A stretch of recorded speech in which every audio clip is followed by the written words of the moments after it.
মই বিধানসভাত এদিন বহি আছো, বহি থাকোঁতে কৰিমউদ্দিন বৰভূঞা নামৰ আপোনালোকৰ ইয়াৰ পৰা যে পঠিয়াইছে সোণৰ একদম সোণ এচপৰা আছে আপোনালোকে পঠিয়াইছে, এটা মাল কিন্তু পঠিয়াইছে দেই। এনেকুৱা বস্তু মই জীৱনতে দেখা নাই। মানুহ বহুত দেখিছো 2 নম্বৰী, কিন্তু 2 নম্বৰী ৰজা হ'ল কিন্তু কৰিমউদ্দিন বৰভূঞা।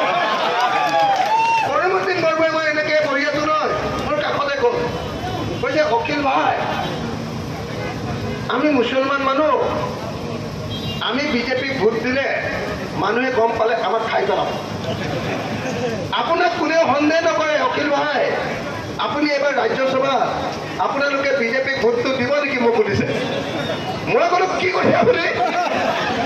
একদম মোৰ মূৰ্তি দেখি মোক কমটো বেছি আপোনালোকে জানে, মই হিমন্তলৈকে ভয় নকৰোঁ, হয়নে নহয়? মই নৰেন্দ্ৰ মোদীলৈকে অমিত শ্বাহলৈকে ভয় নকৰোঁ। কৰিমউদ্দিন নামৰ এজন শব্দটো কৈ দিওঁনে? কৰিমউদ্দিন নামৰ এজন দালালে যদি মোক আহি বিজেপিক ভোট দিব লাগে, মই এনেকে কৈ দিলোঁ, মানুহটো ভয়তে উঠি গৈছে। মই ক'লো ৰাজ্যসভা নিৰ্বাচনৰ কথা